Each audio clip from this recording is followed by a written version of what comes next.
Hello, ജനുവരി എൻ്റെ birthday മന്താണ് കേട്ടോ. അപ്പോൾ നമ്മൾ ചെറിയൊരു ബർത്ത്ഡേ ഷൂട്ടൊക്കെ സെറ്റ് ചെയ്തിട്ടുണ്ടായിരുന്നു. അതിന് വേണ്ടിയുള്ളൊരു get ready with me video ആണ് കേട്ടോ ഇത്. ഫസ്റ്റ് തന്നെ ഡ്രസ്സൊക്കെ സെറ്റാക്കി വെച്ചു. ഒരു ലൈറ്റ് പിങ്ക് ഷെയ്ഡ് വരുന്ന ഒരു സിമ്പിളായിട്ടുള്ളൊരു ഫ്രോക്കായിരുന്നു കേട്ടോ. നെക്സ്റ്റ് ഞാൻ ചെയ്തത് സ്കിൻ കെയർ ആണ്. ഗാർണിയറിൻ്റെ വിറ്റാമിൻ സി വരുന്ന ഒരു ഫേസ് വാഷ് ഇട്ട് നല്ല രീതിയിൽ തന്നെ ഫേസ് ക്ലെൻസ് ചെയ്തെടുത്തിട്ടുണ്ടായിരുന്നു. നെക്സ്റ്റ് സ്റ്റെപ്പ് ഞാൻ ചെയ്തത് സ്ക്രബാണ് കേട്ടോ. പ്ലമ്മിൻ്റെ സ്ക്രബാണ് ഇത്. എപ്പോഴും ഒന്നും സ്ക്രബ് ഞാൻ ചെയ്യാറില്ല. അത്യാവശ്യ ഘട്ടത്തിൽ നല്ല രീതിയിൽ ഒരു അത്യാവശ്യം മേക്കപ്പ് ഒക്കെ ചെയ്യുന്ന സമയത്ത് മാത്രമേ ഞാൻ സ്ക്രബ് ചെയ്യാറുള്ളൂ. എപ്പോഴും ചെയ്യാറില്ല. ഇത് കുറേ നാളുകൾക്ക് ശേഷമാണ് ഇപ്പം ചെയ്യുന്നത്. അതിനുശേഷം നമ്മൾ ഫേസ് വാഷ് ചെയ്തു. പിന്നെ നെക്സ്റ്റ് ഞാൻ ഡ്രസ്സ് ഇട്ടിട്ടുണ്ടായിരുന്നു. എന്നിട്ടാണ് ഞാൻ ബാക്കി മേക്കപ്പ് ഒക്കെ കണ്ടിന്യൂ ചെയ്തിട്ടുണ്ടായിരുന്നത്. ആദ്യം തന്നെ ഞാൻ ഫേസിൽ ടോണർ അടിച്ചു കൊടുത്തിട്ടുണ്ടായിരുന്നു കേട്ടോ. അതൊരു പ്ലമ്മിൻ്റെ ടോണറായിരുന്നു. അതൊന്ന് ഡ്രൈ ആയതിനു ശേഷം ഞാൻ നെക്സ്റ്റ് ഫേസിൽ അപ്ലൈ ചെയ്ത് കൊടുത്തത് മോയ്സ്ചറൈസറാണ്.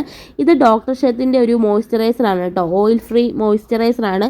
ഇത് ഓയിലി സ്കിന്നിന് അടിപൊളിയാണ്. എൻ്റെ സ്കിന്ന് ഓയിലി സ്കിന്നാണ്. അപ്പം നല്ല രീതിയിൽ തന്നെ നമുക്ക് ഈ മോയ്സ്ചറൈസർ നമ്മുടെ ഫേസിൽ സെറ്റായി ഇരുന്നോളും കേട്ടോ. അത് കഴിഞ്ഞപ്പോൾ ഫേസ് കുറച്ച് ഡ്രൈ ആവും. നെക്സ്റ്റ് ഞാൻ അപ്ലൈ ചെയ്ത് കൊടുക്കുന്ന സൺസ്ക്രീൻ ആണ് കേട്ടോ. ഇത് ഡോക്ടർ ഷെത്തിൻ്റെ സൺസ്ക്രീൻ ആണ്. എനിക്ക് ഭയങ്കര ഫേവറേറ്റ് ആയിട്ടുള്ള ഒരു സൺസ്ക്രീൻ ആണ് കേട്ടോ ഇത്. ഞാൻ പിന്നെ അത്യാവശ്യത്തിലും കൂടുതൽ ഇത് അപ്ലൈ ചെയ്ത് കൊടുക്കുന്നുണ്ട്. കാരണം ഔട്ട്ഡോറിലാണ് ഷൂട്ട്. അതുകൊണ്ട് നല്ല രീതിയിൽ തന്നെ ഇത് നമ്മൾ അപ്ലൈ ചെയ്ത് കൊടുക്കുന്നുണ്ട് ഫേസിൽ. നെക്സ്റ്റ് നമ്മൾ എടുത്തത് കളർ കറക്റ്ററും കൺസീലറും വരുന്ന ഒരു പാലറ്റായിരുന്നു. അതിന് ആദ്യം എടുത്തത് കളർ കറക്റ്റർ ആയിരുന്നു. ഒരു ഓറഞ്ച് ഷെയ്ഡ് വരുന്നതായിരുന്നു എടുത്തിട്ടുണ്ടായിരുന്നത്.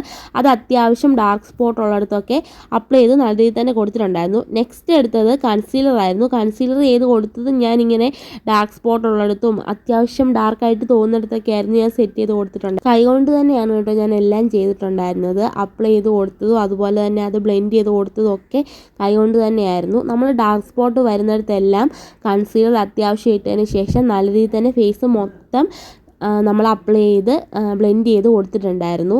അത് ചെയ്തപ്പോൾ തന്നെ അത്യാവശ്യം ഫേസിൽ നല്ല രീതിയിൽ തന്നെ കവറേജ് വന്നിട്ടുണ്ടായിരുന്നു. അത് കഴിഞ്ഞപ്പോൾ അപ്ലൈ ചെയ്ത് കൊടുക്കുന്നത് ഫൗണ്ടേഷനാണ് കേട്ടോ. ഇത് ഡാസ്ലറിൻ്റെ ഒരു ഷെയ്ഡാണ് കേട്ടോ. എൻ്റെ ഷെയ്ഡിൽ അത്യാവശ്യം പോകുന്നൊരു ഷെയ്ഡാണ്. അപ്പോൾ നമ്മളത് അപ്ലൈ ചെയ്ത് കൊടുക്കുന്നുണ്ട്. അതും കൈവച്ച് തന്നെയാണ് ബ്ലെൻഡ് ചെയ്ത് കൊടുത്തിട്ടുണ്ടായിരുന്നത്. അത് കഴിഞ്ഞപ്പോൾ എന്തൊക്കെ ചെയ്താലും ലാസ്റ്റ് നമ്മൾ സ്റ്റെപ്പ്, അതായത് നമ്മൾ ലാസ്റ്റ് ചെയ്യുന്നൊരു സ്റ്റെപ്പാണ് പൗഡർ ഇടുക എന്നുള്ളത്. ലൂസ് പൗഡറാണ് സാധാരണ യൂസ് ചെയ്യുന്നത് ഞാൻ എന്ത് ചെയ്താലും. അപ്പോൾ നമ്മളത് വൈറ്റ് ടോണിൻ്റെ പൗഡറാണ് യൂസ് ചെയ്തിട്ടുണ്ടായിരുന്നത്. അത് കഴിഞ്ഞപ്പോൾ ഞാൻ നെക്സ്റ്റ് ഫില്ല് ചെയ്ത് കൊടുക്കുന്നത് എൻ്റെ ഐബ്രോസ് ആണ് കേട്ടോ. അത് 2 ഐബ്രോ പെൻസിൽ വെച്ചാണ് ഫില്ല് ചെയ്ത് കൊടുത്തിട്ടുണ്ടായിരുന്നത്. ആദ്യം ഒന്ന് ചെറിയ ലൈറ്റ് ഷെയ്ഡ് ചെയ്തതിന് ശേഷം പിന്നെ ഡാർക്കായിട്ട് അത്യാവശ്യം ചെയ്ത് കൊടുത്തിട്ടുണ്ടായിരുന്നു. കണ്ണാടി നോക്കിയാണ് ചെയ്തത്. ഫോൺ നോക്കി ചെയ്താൽ ശരിയാവത്തില്ല. അത് കഴിഞ്ഞപ്പോൾ നമ്മൾ ഒരു മസ്കാര ഇട്ട് കൊടുക്കുന്നുണ്ട്. ഒരു വയലറ്റ് ഷെയ്ഡൊക്കെ വരട്ടെ എന്ന് പറഞ്ഞ ഒരു ഡാർക്ക് ഷെയ്ഡാണ് ആദ്യം അപ്ലൈ ചെയ്ത് കൊടുത്തത്. അപ്ലൈ ചെയ്ത് കൊടുത്തപ്പോൾ എനിക്ക് ഇഷ്ടപ്പെട്ടിട്ടുണ്ടായിരുന്നു. അങ്ങനെ 2 കണ്ണിലും സെറ്റാക്കി കൊടുത്തു.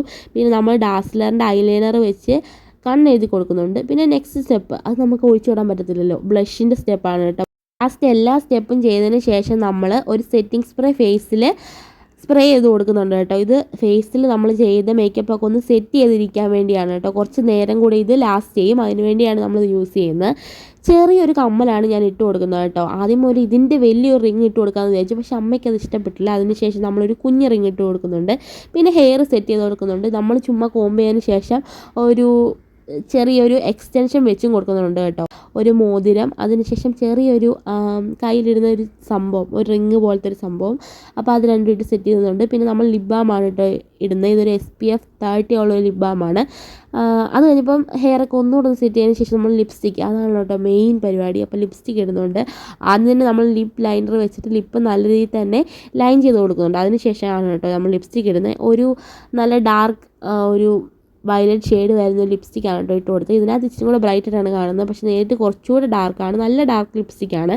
പിന്നെ നമ്മളൊരു ലിക്വിഡ് ലിപ്സ്റ്റിക്കും കൂടെ അപ്ലൈ ചെയ്ത് കൊടുക്കുന്നുണ്ട്. ഇത് ഡാസ്ലറിൻ്റെ ഒരു ബ്രൗൺ ഷെയ്ഡ് വരുന്നത്. അങ്ങനെ ഫൈനലിൽ നമ്മുടെ ലുക്ക് കംപ്ലീറ്റ് ആയിട്ടുണ്ടായിരുന്നു. പിന്നെ കുറച്ച് റോസപ്പൂവൊക്കെ ഉണ്ടായിരുന്നു കേട്ടോ ഫോട്ടോ എടുക്കുന്ന സമയത്തിന്. അങ്ങനെ ഇതാണ് എൻ്റെ ബർത്ത്ഡേ ഷൂട്ടിന് വേണ്ടിയുള്ള ചെറിയൊരു ലുക്ക്. അപ്പോൾ അത്രേ ഉള്ളൂ. ബൈ.